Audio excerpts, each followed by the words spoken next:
નમસ્કાર મિત્રો, જય શ્રી કૃષ્ણ, રાધે રાધે, હર હર મહાદેવ. આપ સૌનું અમારી ચેનલમાં ખૂબ ખૂબ હાર્દિક સ્વાગત છે. આજે આપણે કેવા વિષય વિશે વાત કરવા જઈ રહ્યા છીએ જેના વિશે લાખો લોકો ચિંતિત છે. ગોઠણનો દુખાવો, સીડીઓ ચડવામાં તકલીફ, ઊભા રહેવામાં તકલીફ, ચાલવામાં તકલીફ અને પછી ડોક્ટર કહે હવે ગોઠણ બદલાવવાનું ઓપરેશન જ એકમાત્ર રસ્તો છે. પણ મિત્રો, એક મિનિટ, શું ખરેખર ઓપરેશન જ છેલ્લો રસ્તો છે?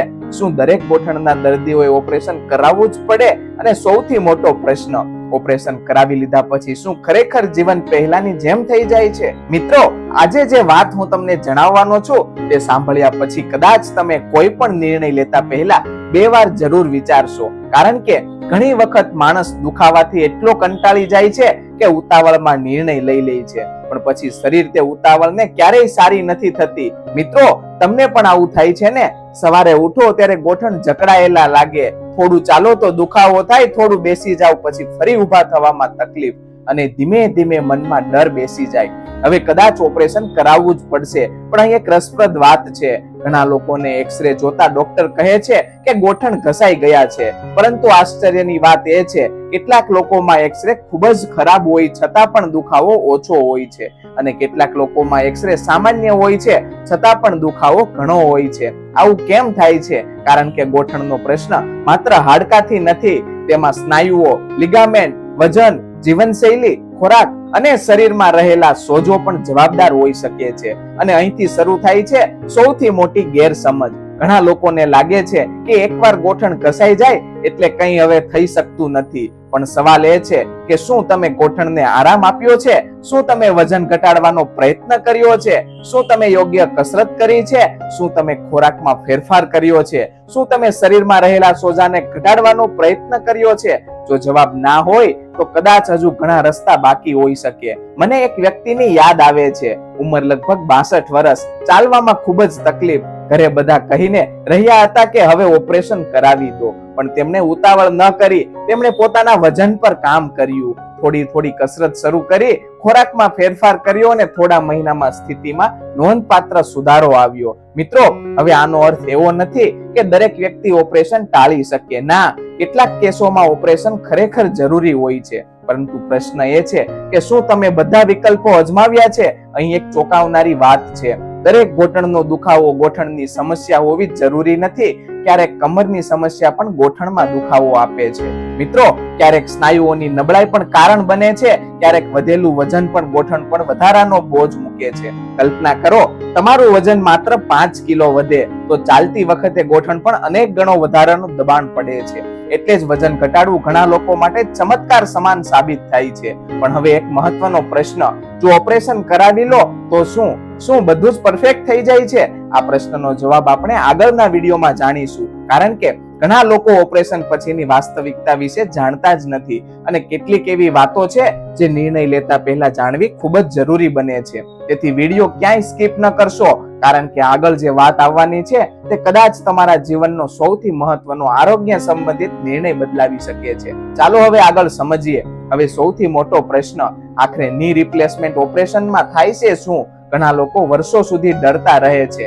કેટલાક લોકો કહે છે બહુ મોટું ઓપરેશન છે, કેટલાક કહે એકવાર કરાવી લો પછી જીવન બદલાઈ જાય છે, અને કેટલાક લોકો તો ડરામણી વાતો કરે છે કે સાંભળીને જ માણસ ગભરાઈ જાય છે. પણ સાચી માહિતી વગર નિર્ણય લેવો એ સૌથી મોટું જોખમ છે. કલ્પના કરો, તમારા ઘરની દરવાજાનો કબાટ ઘણા વર્ષો સુધી ઉપયોગ કર્યા પછી ઘસાઈ જાય. શરૂઆતમાં થોડો અવાજ આવે, પછી ખોલવામાં તકલીફ પડે, અને ધીમે ધીમે તે યોગ્ય રીતે કામ કરવાનું બંધ કરે. ગોઠણ સાથે પણ કંઈક આવું જ થાય છે. વર્ષો સુધી ચાલવું, દોડવું, વજન ઉપાડવું, ઉંમર વધવી, વજન વધવું, આ બધાથી ગોઠણના સાંધામાં રહેલું કાર્ટિલેજ ધીમે ધીમે ઘસાવા લાગે છે, અને જ્યારે 2 હાડકા સીધા એકબીજા સાથે ઘસાવા લાગે ત્યારે દુખાવો વધે છે. હવે પ્રશ્ન, ઓપરેશન દરમિયાન ડોક્ટર આખું ગોઠણ કાઢી નાખતા નથી? આ વાત ઘણા લોકોને ખબર જ નથી. ઘણા લોકો વિચારે છે કે આખું ગોઠણ બદલી નાખવામાં આવે છે. વાસ્તવિકમાં ઘણા ઘસાઈ ગયેલો ભાગ જ દૂર કરવામાં આવે છે, અને તેના સ્થાને ખાસ પ્રકારના મેડિકલ મેટલ અથવા તો પ્લાસ્ટિકના ભાગો લગાવવામાં આવે છે જે નવા સાંધાની જેમ કામ કરે છે. મિત્રો, અહીં પણ એક ખૂબ જ મહત્વની વાત છે.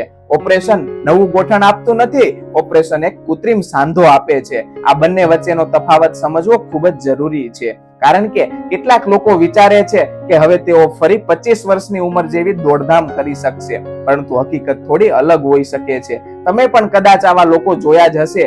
કોઈ કહે ઓપરેશન પછી હું એકદમ મજામાં છું, અને બીજો કહે મને તો ખાસ ફાયદો થયો નથી. આવું કેમ? કારણ કે પરિણામ ઘણા પરિબળો પર આધારિત રાખે છે.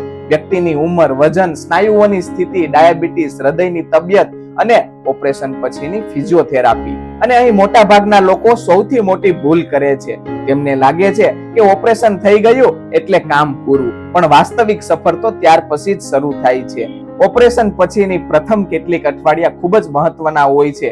શરીર નવી સ્થિતિ સ્વીકારતું હોય છે, સ્નાયુઓ ફરી મજબૂત બનાવવાના હોય છે, ચાલવાની રીત સુધારવાની હોય છે અને નિયંત્રિત કસરત કરવી પડે છે. મિત્રો, એક પ્રશ્ન હું તમને પૂછવા માંગુ છું. જો ડોક્ટર તમને આજે કહે કે કાલે ઓપરેશન કરાવવું પડશે, તો તમે કેટલા પ્રશ્નો પૂછશો? ઘણા લોકો કદાચ એક પણ નહીં. તેઓ સીધું કહે છે, ડોક્ટર સાહેબ તમે જે યોગ્ય સમજો. પરંતુ અહીં સમજદારી જરૂરી છે. તમારે પૂછવું જોઈએ, મારા ગોઠણની સ્થિતિ કેટલી ગંભીર છે? શું હજુ કોઈ વિકલ્પ બાકી છે?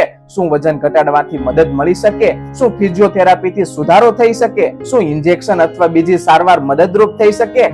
જો હું 6 મહિના રાહ જોઉં તો શું નુકસાન થશે? આ પ્રશ્નો પૂછવામાં કોઈ શરમ નથી, કારણ કે વાત માત્ર શરીરની છે અને શરીર માટે જાણકારી પૂર્વક નિર્ણય લેવો એ સૌથી જરૂરી છે. હવે એક રસપ્રદ વાત, ઘણા લોકો વિચારે છે એક્સરે ખરાબ છે એટલે તરત જ ઓપરેશન, પરંતુ ઘણી વખત ડોક્ટર દર્દીના લક્ષણો વધુ મહત્વના માને છે, કારણ કે સારવાર માત્ર એક્સરેની નથી, દર્દીની થાય છે. ધારો કે 2 લોકો છે, બંનેના એક્સરે લગભગ સમાન છે, પણ એક વ્યક્તિ રોજ 4 થી 5 કિલોમીટર ચાલી શકે છે, બીજો વ્યક્તિ ઘરમાં ઘણી મુશ્કેલી ફરી શકે છે. તેઓ બંનેનો નિર્ણય એક સરખો નહીં હોય. મિત્રો, અહીંથી સમજાય છે કે દરેક વ્યક્તિ અલગ હોય છે અને દરેક માટે એક જ જવાબ યોગ્ય નથી, પરંતુ એક એવી ભૂલ છે જે હજારો લોકો કરે છે અને ભૂલ તેમને વર્ષો સુધી પસ્તાવો કરાવે છે. એ શું છે? ઘણા લોકો ઓપરેશન વિશેની જાહેરાતો અથવા અન્ય લોકોના અનુભવના આધારે નિર્ણય લે છે, પણ દરેક વ્યક્તિ શરીર અલગ હોય છે, દરેક દર્દી અલગ હોય છે, દરેક પરિણામ અલગ હોઈ શકે. અને હવે મહત્વનો પ્રશ્ન,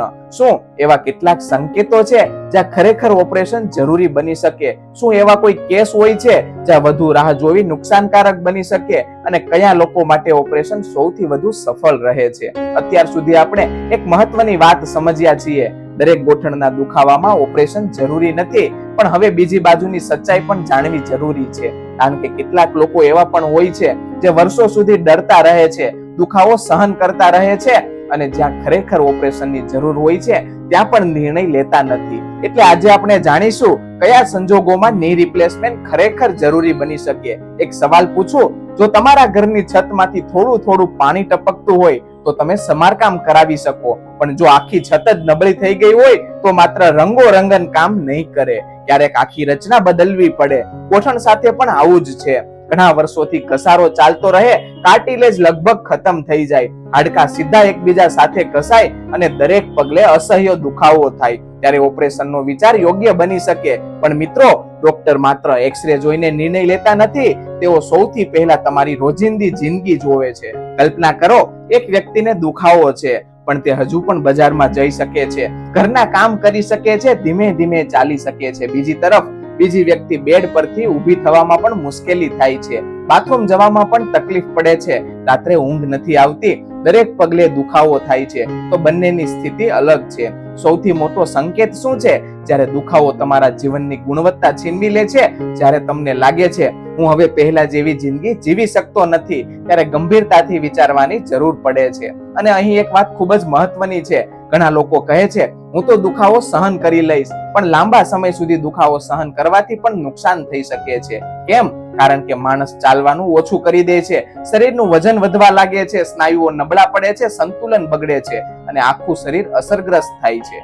તમને પણ કદાચ આશ્ચર્ય થશે, પણ ગોઠણના દુખાવાથી ઘણા લોકોમાં ડિપ્રેશન જેવી સ્થિતિ જોવા મળે છે, કારણ કે તેઓ બહાર જઈ શકતા નથી, મિત્રોને મળી શકતા નથી, પ્રવાસ કરી શકતા નથી, પોત્રો સાથે રમી શકતા નથી. ધીમે ધીમે જીવનનો આનંદ ઓછો થવા લાગે છે. હવે એક મહત્વનો પ્રશ્ન, કયા લક્ષણો ગંભીર ગણાય છે? ધ્યાનથી સાંભળજો. જો તમને આરામ કરતી વખતે પણ દુખાવો રહે, રાત્રે ઊંઘ તૂટી જાય, ચાલવું ખૂબ મુશ્કેલ બને, વારંવાર ગોઠણ લોક થઈ જાય, ગોઠણ વાંકું થવા લાગે, રોજિંદા કામો કરવામાં તકલીફ પડે તો ડોક્ટર ઓપરેશનની સલાહ આપી શકે છે. પણ અહીં એક રસપ્રદ વાત છે, બધા દર્દીઓ માટે યોગ્ય સમય અલગ હોય છે. કેટલાક લોકો 55 વર્ષની ઉંમરે ઓપરેશન કરાવે છે, કેટલાક 70 વર્ષની ઉંમરે, પણ સારી રીતે સંભાળી લે છે. એટલે બીજાના અનુભવોના આધારે નિર્ણય ન લેવો. હવે હું તમને એક વાસ્તવિક જેવી લાગતી ઘટના કહું. એક કાકા હતા, ઉંમર 68 વર્ષ, છેલ્લા 7 વર્ષથી ગોઠણનો દુખાવો. દરેક વખતે ડોક્ટર કહે હવે ઓપરેશનનો સમય આવી ગયો છે, પણ તેઓ ડરતા હતા.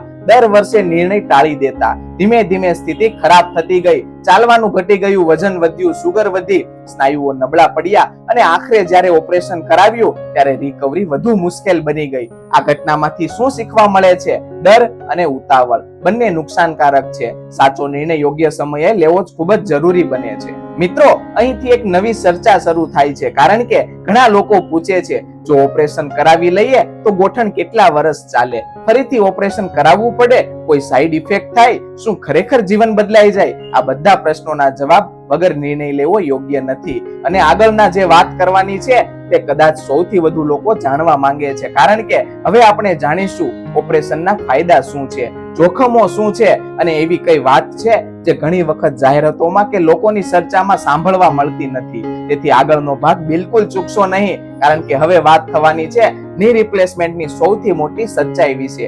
સૌથી પહેલા એક વાત સ્પષ્ટ કરી દઈએ, ની રિપ્લેસમેન્ટનો મુખ્ય હેતુ ઓલિમ્પિક ખેલાડી બનાવવાનો નથી. તેનો મુખ્ય હેતુ છે દુખાવો ઘટાડવાનો અને જીવનની ગુણવત્તા સુધારવાનો. ઘણા દર્દીઓ કહે છે, ઓપરેશન પહેલા હું 100 મીટર પણ ચાલી શકતો ન હતો, હવે હું સરળતાથી બજાર જઈ શકું છું. હવે મને રાત્રે ઊંઘ આવે છે, હવે હું પરિવાર સાથે ફરવા જઈ શકું છું. આજ તેની સૌથી મોટી સફળતા છે. પણ અહીં એક વાત એવી છે જે ઘણા લોકો નથી જાણતા, ઓપરેશન સફળ હોવા છતાં પણ ગોઠણ 18 વર્ષની ઉંમર જેવું બનતું નથી. આ વાત સમજવી ખૂબ જ જરૂરી છે. કલ્પના કરો, તમારી કારનું જૂનું ટાયર બદલીને નવું લગાવવામાં આવે તો કાર ફરી સારી ચાલે છે, પણ તેની નવી કાર બની જતી નથી. આ જ સિદ્ધાંત અહીં પણ લાગુ પડે છે. હવે વાત કરીએ સૌથી મોટા ફાયદાની, અને એ છે દુખાવામાં નોંધપાત્ર ઘટાડો. ઘણા દર્દીઓમાં દુખાવો ખૂબ જ ઓછો થઈ જાય છે. કેટલાક દર્દીઓ તો વર્ષો પછી પહેલીવાર આરામથી ઊંઘી શકે છે. તમે પણ કદાચ આવું જોયું હશે. ઘણા વૃદ્ધ લોકો દુખાવાના કારણે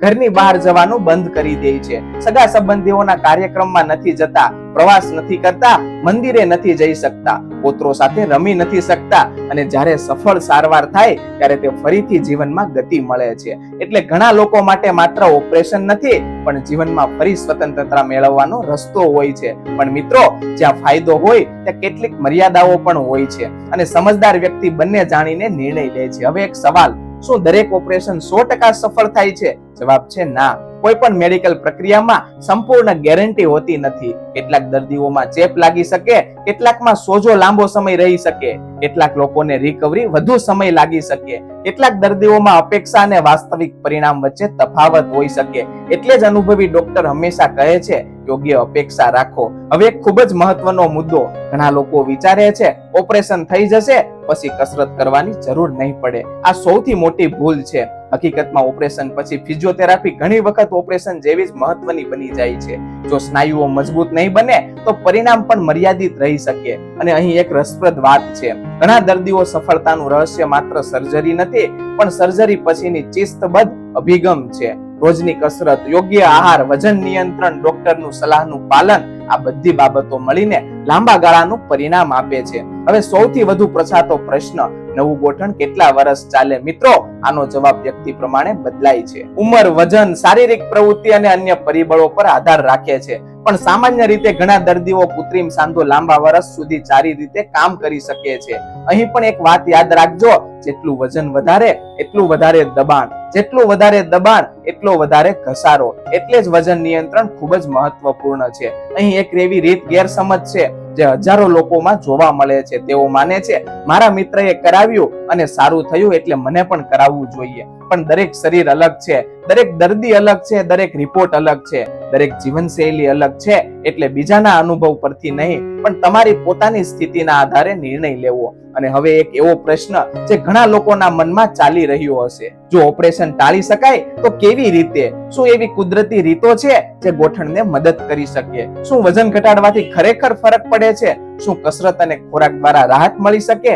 હવે આપણે વિડીયોના એક એવા ભાગમાં પહોંચી ગયા છીએ જે કદાચ હજારો લોકો માટે સૌથી વધુ ઉપયોગી સાબિત થઈ શકે. કારણ કે હવે સવાલ છે, શું ઓપરેશન પહેલા કંઈ કરી શકાય? જવાબ છે ઘણા લોકોના કિસ્સાઓમાં હા. પણ અહીં એક વાત સ્પષ્ટ સમજી લો, હું એક એવું નથી કહેતો કે દરેક વ્યક્તિ ઓપરેશન ટાળી શકે. કેટલાક કેસોમાં ઓપરેશન ખરેખર જરૂરી હોય છે, પણ ઘણા લોકો એવા પણ છે જેઓને હજુ સુધી મૂળ કારણ પણ કામ જ નથી કર્યું. અને સૌથી પહેલું કારણ શું છે? વધેલું વજન. તમે કદાચ આ વાત ઘણીવાર સાંભળી હશે, પણ તેની ગંભીરતા કદાચ સમજ્યા નહીં હોય. કલ્પના કરો, તમે તમારા ખભા પર 10 કિલોની બેગ લઈને આખો દિવસ ચાલો. થોડા સમય પછી થાક લાગશે ને? હવે વિચાર કરો, જો શરીરનું વધારાનું વજન વર્ષો સુધી ગોઠણ પર દબાણ કરતું રહે તો ગોઠણની શું સ્થિતિ થતી હશે? ઘણા નિષ્ણાંતો માને છે વજનમાં થોડો ઘટાડો પણ ગોઠણ પરનો બોજ નોંધપાત્ર રીતે ઘટાડવામાં મદદ કરી શકે છે. અને ઘણી વખત દર્દીઓના દુખાવામાં પણ ફરક અનુભવાય છે. તમને પણ આવું થયું હશે?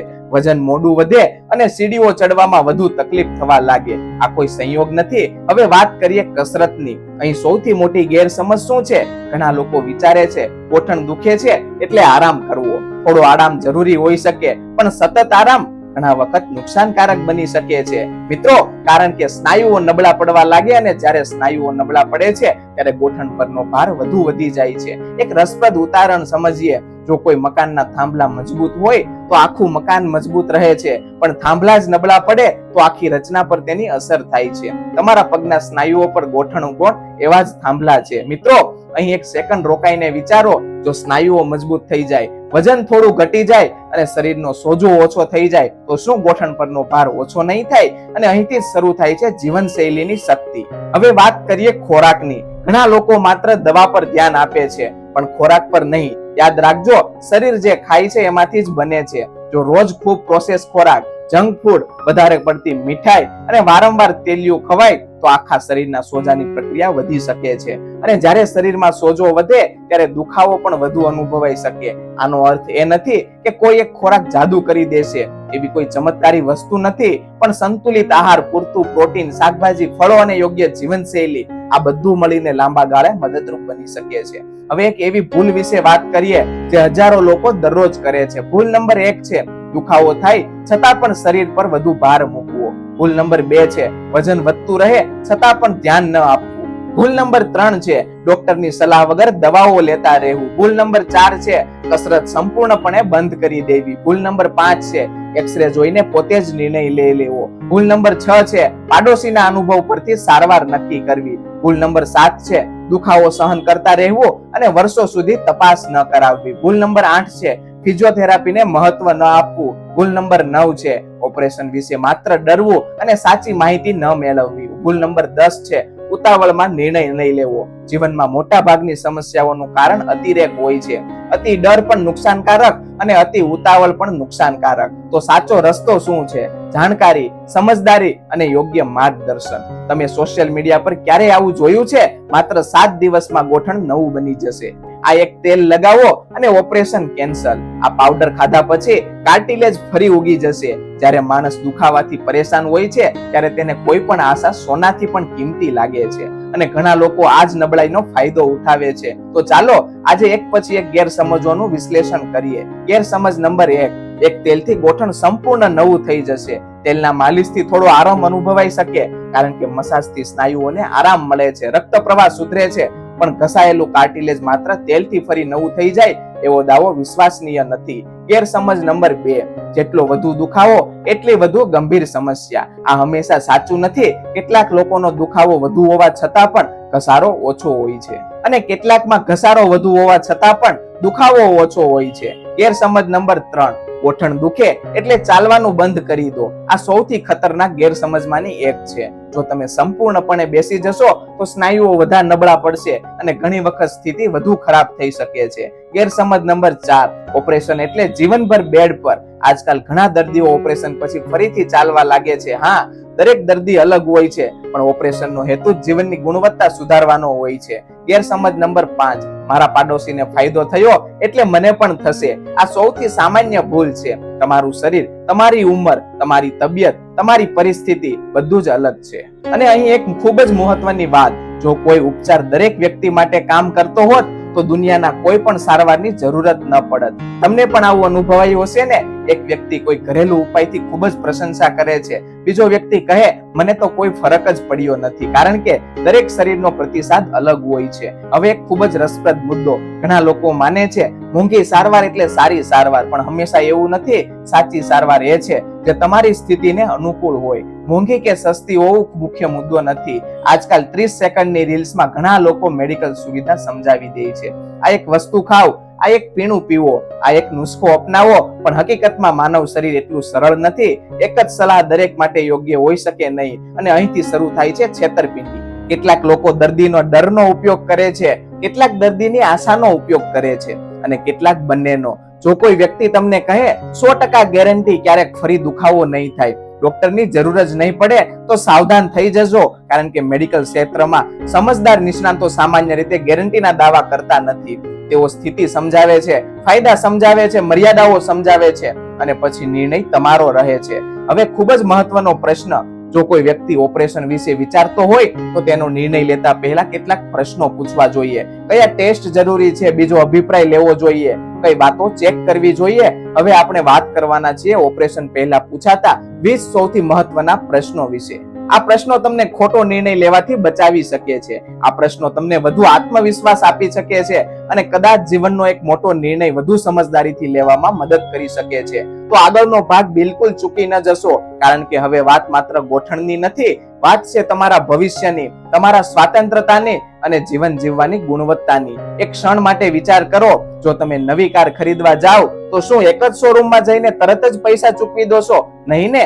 તમે મોડલ જોશો, ભાવ પૂછશો, ફીચર્સ સરખાવશો, બીજા લોકોના અનુભવ સાંભળશો, અને પછી નિર્ણય લેશો. તો પછી તમારે આ વાત તમારા શરીરની આવે છે, તમારા ગોઠણની આવે છે, તમારા ભવિષ્યની આવે છે, ત્યારે ઉતાવળ કેમ કરો છો? અને એટલે જ આજે હું તમને કેવો પ્રશ્ન જણાવવાનો છું જે દરેક વ્યક્તિ ની રિપ્લેસમેન્ટનો નિર્ણય લેતા પહેલા જરૂર પૂછવા જોઈએ. પ્રશ્ન નંબર 1 છે, મારા ગોઠણની સ્થિતિ ખરેખર કેટલી ગંભીર છે? પ્રશ્ન નંબર 2 છે, શું ઓપરેશન સિવાય કોઈ વિકલ્પ હજુ બાકી છે? પ્રશ્ન નંબર 3 છે, જો હું 6 મહિના રાહ જોઉં તો શું નુકસાન થઈ શકે? પ્રશ્ન નંબર 4 છે, શું ફિઝિયોથેરાપીથી વધુ ફાયદો થઈ શકે? પ્રશ્ન નંબર 5 છે, શું વજન ઘટાડવાથી સ્થિતિથી સુધરી શકે છે? પ્રશ્ન નંબર 6 છે, મારા દુખાવાનું મુખ્ય કારણ શું છે? પ્રશ્ન નંબર 7 છે, શું બંને ગોઠણની સમસ્યા છે કે માત્ર એકમાં? પ્રશ્ન નંબર 8 છે, મારી ઉંમર પ્રમાણે આ યોગ્ય સમય છે? પ્રશ્ન નંબર 9 છે, મારી અન્ય બીમારીઓ આ નિર્ણયને કેવી રીતે અસર કરશે? પ્રશ્ન નંબર 10 છે, ઓપરેશન સંભવિત જોખમો શું હોઈ શકે? અહીં એક સેકન્ડ રોકાઈ જાઓ, કારણ કે મોટા ભાગના લોકો ફાયદા વિશે પૂછે છે, પણ જોખમો વિશે નથી પૂછતા, અને સમજદાર વ્યક્તિ બંને જાણે છે. હવે આગળનો પ્રશ્ન નંબર 11 છે, રિકવરીમાં કેટલા સમય લાગી શકે? પ્રશ્ન નંબર 12 છે, હું ફરી સામાન્ય રીતે ક્યારે ચાલી શકીશ? પ્રશ્ન નંબર 13 છે, મને ફિઝિયોથેરાપી કેટલા સમય સુધી કરવી પડશે? પ્રશ્ન નંબર 14 છે, શું ભવિષ્યમાં ફરી ઓપરેશનની જરૂર પડી શકે? પ્રશ્ન નંબર 15 છે, મારા માટે કઈ પ્રકારની સારવાર સૌથી યોગ્ય છે? પ્રશ્ન નંબર 16 છે, ઓપરેશન પછી કઈ પ્રવૃત્તિઓ ટાળવી પડશે? પ્રશ્ન નંબર 17 છે, કયા પ્રકારની કસરતો કરવી પડશે? પ્રશ્ન નંબર 18 છે, કઈ બાબતો પરિણામને ખરાબ કરી શકે છે? પ્રશ્ન નંબર 19 છે, મારા જેવા દર્દીઓમાં સામાન્ય પરિણામ કેવું રહે છે? પ્રશ્ન નંબર 20 છે, જો તમે મારી જગ્યાએ હો તો શું નિર્ણય લેશો? આ પ્રશ્ન છેલ્લા ઘણી વખત ખૂબ જ ઉપયોગી સાબિત થાય છે. હવે વાત કરીએ કે એવી બાબતની જે ઘણા લોકોને બચાવી શકે છે, સેકન્ડ ઓપિનિયન. ઘણા લોકો વિચારે છે બીજા ડોક્ટરને બતાવવું એટલે પહેલા ડોક્ટર પર વિશ્વાસ નથી, પણ હકીકતમાં મોટા નિર્ણયો લે પહેલા બીજી સલાહ લેવી ખૂબ જ સમજદારી છે, કારણ કે કેટલાક બીજા નિષ્ણાંતો નવી દ્રષ્ટિ આપી શકે છે, અને જો બંને નિષ્ણાંતો એક જ સલાહ આપે તો તમારો આત્મવિશ્વાસ વધુ વધી શકે છે. જ્યારે નિર્ણય મોટો હોય ત્યારે માહિતી પણ વધુ હોવી જોઈએ. હવે હોસ્પિટલ પસંદ કરવાની વાત કરીએ. ઘણા લોકો હોસ્પિટલની બિલ્ડિંગ જોઈને પ્રભાવિત થઈ જાય છે, પણ સાચો પ્રશ્ન શું છે? ત્યાં અનુભવ કેટલો છે? ટીમ કેટલી અનુભવી છે? રિહેબિલિટેશનની વ્યવસ્થા કેવી છે? ફોલોઅપ કેવી રીતે થાય છે? યાદ રાખજો, સફળતા માત્ર ઓપરેશન થિયેટરમાં નક્કી નથી થતી, તે પહેલાની તૈયારી અને પછીની કાળજી બંને મહત્વપૂર્ણ છે. હવે હું તમને એક નાની વાત કહું. 2 મિત્રો હતા, બંનેના ગોઠણની સમસ્યા હતી. પહેલા મિત્રએ ઉતાવળમાં નિર્ણય લીધો બીજા મિત્રએ માહિતી મેળવી, પ્રશ્નો પૂછ્યા, બીજો અભિપ્રાય લીધો, વિકલ્પો સમજ્યા અને પછી નિર્ણય લીધો. સમય જતા બીજા મિત્રને પોતાના નિર્ણય વિશે વધુ વિશ્વાસ રહ્યો, કારણ કે તેને ખબર હતી કે તેને ઉતાવળમાં નહીં પણ સમજદારીથી નિર્ણય લીધો હતો. અને અંતે માત્ર વાત ઓપરેશનની નથી, પણ વાત છે તમારા ચાલવાની ક્ષમતાની, તમારા સ્વાતંત્ર્યતાની, તમારા પરિવાર સાથેના સમયની, તમારા જીવનની ગુણવત્તાની. હવે એક ખૂબ જ મહત્વનો ભાગ બાકી છે. ઘણા લોકો પૂછે છે, જો હું આજે નિર્ણય લેવાનો હોઉં તો આખી વાતનો સાર શું છે? મારે શું યાદ રાખવું જોઈએ? મારે શું ભૂલો ટાળવી જોઈએ? આપણે આ સમગ્ર વિડીયોમાં ગોઠણના દુખાવાથી લઈને ની રિપ્લેસમેન્ટ સુધીની વાતની સફર કરી.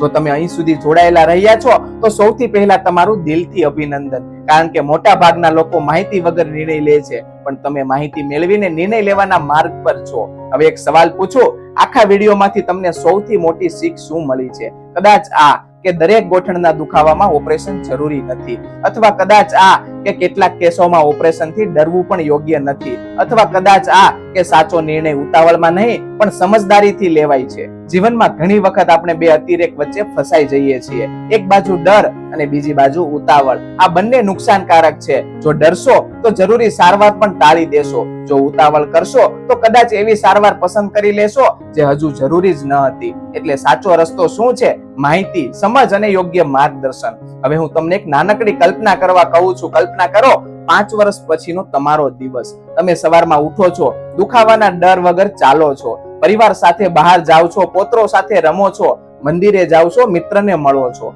અને સૌથી મહત્વની વાત, તમે જીવનને ફરીથી માણી રહ્યા છો. મિત્રો, આજ તો લક્ષ્ય છે. માત્ર ઓપરેશન નહીં, માત્ર દવા નહીં, પણ માત્ર રિપોર્ટ પણ નહીં, અહીં એક સારી અને સક્રિય જિંદગી. અને તે યાદ રાખજો, ગોઠણનું આરોગ્ય માત્ર ગોઠણમાં નથી, તે તમારા વજનમાં છે, તમારી ચાલમાં છે, તમારી કસરતમાં છે, તમારા ખોરાકમાં છે અને તમારા રોજિંદા નિર્ણયોમાં છે. ઘણી વખત લોકો પૂછે છે, સૌથી મહત્વની સલાહ શું છે? તો હું માત્ર એક જ વાત કહું, નિર્ણય ડરના આધારે નહીં, જાણકારીના આધારે લો. કારણ કે જ્યારે માણસ જાણકારી સાથે નિર્ણય લે છે ત્યારે પરિણામ જે આવે છે તેમાં મનમાં પસ્તાવો ઓછો રહે છે. અને હવે આ વિડીયો પૂર્ણ કરતા પહેલા હું તમને એક અંતિમ પ્રશ્ન પૂછવા જઈ રહ્યો છું. જો આજે તમારા પરિવારની કોઈ સભ્યને ગોઠણની સમસ્યા હોય તો શું આ માહિતી તેમને મદદરૂપ થઈ શકે છે? જો તમારો જવાબ હા હોય તો આ વિડીયો તેમની સાથે જરૂર શેર કરજો, કારણ કે કદાચ તમારી એક શેર કોઈના જીવનના મહત્વનો નિર્ણય વધુ સમજદારીથી લેવામાં મદદ કરી શકે. અને જો તમને આ માહિતી ઉપયોગી લાગી હોય